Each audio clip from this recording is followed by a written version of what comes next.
Hi అండి, welcome back to PNV Telugu channel. ఈరోజు నేను క్యాప్సికమ్ మసాలా కర్రీ చేశానండి. క్యాప్సికమ్ మసాలా కర్రీ టేస్ట్గా ఎలా చేశానో ఏంటనేది మీకు ఈ వీడియోలో చూపిస్తానండి. వీడియోలోకి వెళ్ళే ముందు మీరు ఎవరైనా నా ఛానల్ కానీ ఫస్ట్ టైం చూసినట్లయితే నా ఛానల్ను సబ్స్క్రైబ్ చేసుకోండి.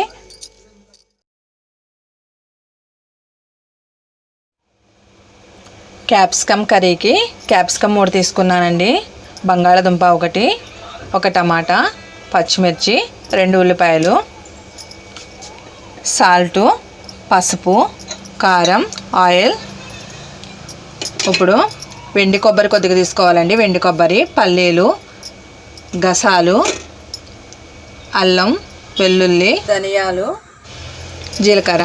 ఇప్పుడు క్యాప్సికమ్ కర్రీ ఎలా తయారు చేయాలనేది చూపిస్తానండి. పల్లీలు వేయించుకోవాలండి. వెండి కొబ్బరి 2 ముందు వేయించుకోవాలి. ధనియాలు, జీలకర్ర కూడా వేసి వేయించుకోవాలండి.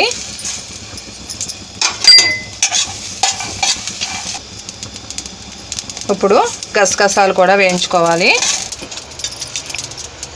ఇప్పుడు అల్లం వెల్లుల్లిపాయలు వేయించినవి ఉన్నాయి కదండి, ధనియాలు, వెండి కొబ్బరి ఇవన్నీ కూడా వేసి మిక్సీ పట్టుకోవాలి.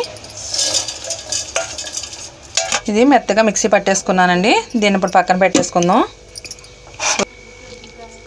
మొత్తం అన్నీ ముక్కలు కోసేసానండి. స్టవ్ వెలిగించుకొని కళాయి గిన్నె పెట్టుకొని ఆయిల్ పోసుకున్నాను. ఆయిల్ వేడెక్కిందండి. ఇప్పుడు ఉల్లిపాయ పచ్చిమిరపకాయలు వేయించుకుందాం.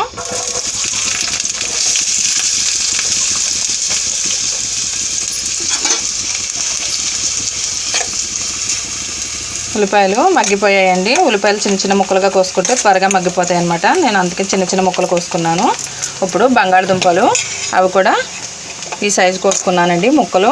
క్యాప్సికంలోకి అయితే ఈ సైజు అయితే బాగుంటాయని చెప్పేసి అలా కోసుకున్నాను, పై పొట్టు తీసేసి. ఇవి కూడా మగ్గనిచ్చాలి.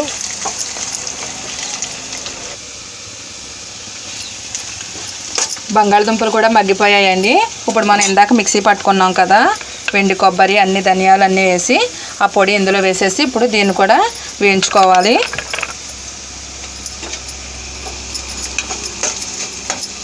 ఇప్పుడు మసాలా పేస్ట్ ఇవన్నీ వేగిపోయాయండి.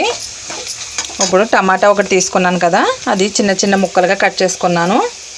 చూసారా, ఈ చిన్న చిన్న ముక్కలు ఇవి కూడా వేసి మసాలాలో మగ్గనిద్దాం. టమాటాలు, బంగాళదుంపలు కూడా మగ్గిపోయాయండి. ఇప్పుడు క్యాప్సికం ఉంది కదా, దీన్ని ముక్కలుగా కోసుకున్నాను ఇలాగ పొడవుగా. ఇందులో ఉన్న గింజలన్నీ తీసేసేయాలి, గింజలు ఉండకూడదు. ఈ విధంగా కట్ చేసుకోవాలన్నమాట. ఇప్పుడు ఇవి కూడా అందులో వేసేసి మసాలాలో మగ్గనివ్వాలి. ఈ మసాలా అనేది ఇందులోనూ వెండి కొబ్బరి వేస్తే చాలా బాగుంటుందండి. వెండి కొబ్బరి, పల్లీలు బాగా టేస్ట్ అనమాట ఈ కూరకి. అందుకని చెప్పేసి నేను వెండి కొబ్బరి అవి వేసాను అనమాట. క్యాప్సికం కూడా మగ్గిపోయిందండి. ఇప్పుడు ఇందులోకి కొద్దిగంత పసుపు, రుచికి సరిపడా, మరీ ఎక్కువ వేసుకోకండి, చూసి వేసుకోండి. కారం 2 స్పూన్లు వేస్తున్నానండి. పచ్చిమిర్చి వేసాం కాబట్టి 2 స్పూన్లు వేస్తే సరిపోతుంది. ఇప్పుడు మొత్తం కలుపుకోవాలి. ఇప్పుడు ఇందులో కొద్దిగంత వాటర్ పోసుకోవాలండి. ఇందాక మనం మిక్సీ పట్టుకున్నాం కదా, ఆ మిక్సీ జార్లో పోసుకుంటే వాటర్ బాగుంటుంది అనమాట. మసాలా పోసుకొని మొత్తం తిప్పుకొని మూత పెట్టుకొని ఒక 5 నిమిషాలు ఉడికించుకుందాం దగ్గరికి.